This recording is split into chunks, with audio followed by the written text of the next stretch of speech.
इसी तरह सही जन्मदिन जाने बगैर मेरा दुनियावी कारोबार चल रहा था कि एक दिन फिर मुझे जन्मदिन जानने की जरूरत महसूस हुई। मुलाजमत में कुछ साल ऐसे आए कि मैं घिसे हुए रिकॉर्ड की तरह एक ही रुतबे पर अटक गया।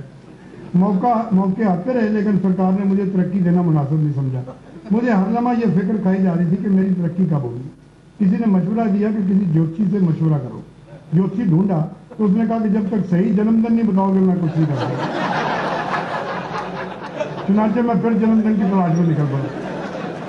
ले दे के एक माँ थी जिसे मालूम हो सकता था कि मैं कब पैदा हुआ, लेकिन वो बेचारी क्या करे। 8 बच्चे पैदा करने के बाद उसे उनके नाम ही याद नहीं थे। जन्मदिन याद कैसे रखी? निशानियां तो कुछ उसे याद थी कि उस दिन बारिश बड़े जोर जोर की हुई थी और गलियों में कीचड़ ही कीचड़ था। लेकिन इन निशानियों की बिना पर जन्मदिन ढूंढना मुमकिन नहीं था, क्योंकि साल का ऐसा कौन सा दिन है जब हमारी गलियों में कीचड़ नहीं होता। और बारिश का तो हमारे यहाँ ये हाल है कि अगर बरसने पे आ जाए तो कई महीने बरसती रहे और अगर ना बरसे तो कई साल ना बरसे। एक दिन मैं दफ्तर से घर लौटा तो मेरे बच्चे बहुत जरूरत से ज्यादा खुश नजर आए। घर में जश्न की तैयारियां थी। मैंने पूछा क्या हुआ? कहने लगे दादी अम्मा ने तुम्हारा जन्मदिन ढूंढ लिया है। सुनते ही मेरी तबीयत खुश होगी, चुनांचे मैं उनके जश्न में शामिल हो गया। माँ ने बताया कि मैं सावन की 22 तारीख को पैदा हुआ था। हिसाब लगाया तो अगस्त की 18 निकली। मैंने फैसला किया कि कल सुबह ही ज्योतिषी के पास जाऊंगा और अपनी तरक्की की तारीख का बताकर आऊंगा। लेकिन मेरे बच्चों ने बताया कि ज्योतिषी के पास जाने की जरूरत नहीं है। अंग्रेजी के हर साले में एक सफा ऐसा होता है जहाँ लिखा होता है कि 18 अगस्त को पैदा होने वाले की किस्मत में ये हफ्ता कैसा होगा। रिसाला निकाल कर पढ़ा तो तबीयत खुश होगी। साफ लिखा था कि मुलाजमत में तरक्की होगी। अगला दिन इतवार था। मैंने सोचा अगर सोमवार होता तो तरक्की का हुक्मनामा कल ही मिल जाता। खैर कुल एक दिन की बात थी। चुनांचे हम लोग जश्न की तैयारी में लग गए। सोमवार जब मैं दफ्तर पहुंचा तो पता चला कि मेरा अफसर मुझे सुबह से तलाश कर रहा है। मैंने दिल में कहा कि बच्चों अब तो तलाश करोगे ही, अब मैंने अपना जन्मदिन ढूंढ लिया। अब तुम्हारे फैसले की खबर मुझे तुमसे पहले हुआ करेगी।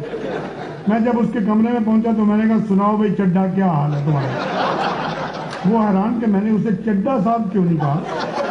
कहने लगा तमीज से बात करो। मैंने कहा छोड़ यार, बराबर वालों में ये तकल्लुफात नहीं होने चाहिए। कहने लगा तू मेरे बराबर कब का हो गया?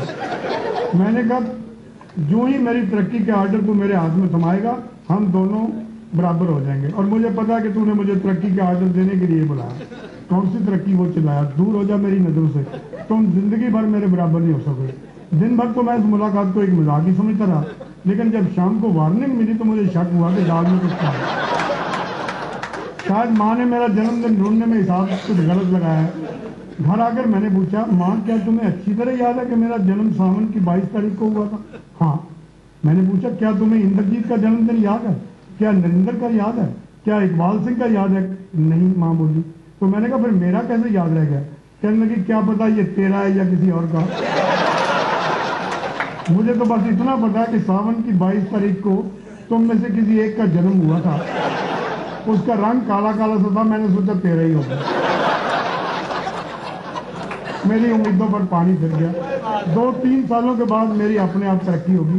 2-1 सालों के बाद रिटायरमेंट भी हो जाएगी। लेकिन सही दिन का पता मुझे अभी तक नहीं चल सका। कभी कभी मुझे ख्याल आता है कि अगर मुझे सही जन्मदिन का पता चल जाता तो कितना अच्छा होता। इस तरह मैं भी अपना जन्मदिन मना लेता, 60वां ही सही। जब इस ख्वाहिश का जिक्र मैंने अपने एक अजीज दोस्त से किया तो कहने लगा कि आप जन्मदिन क्या मनाओगे? अब तो आखिरी सफर की तैयारी का सोचो। हाँ इतना हम तुम्हें यकीन दिलाए देते हैं कि तुम्हारी मौत की तारीख और वक्त अच्छी तरह नोट कर लेंगे। इससे क्या फायदा होगा? मैंने पूछा। कहने लगा जन्मदिन ना सही तुम्हारी बरसी को मना सकेंगे। हम लोगों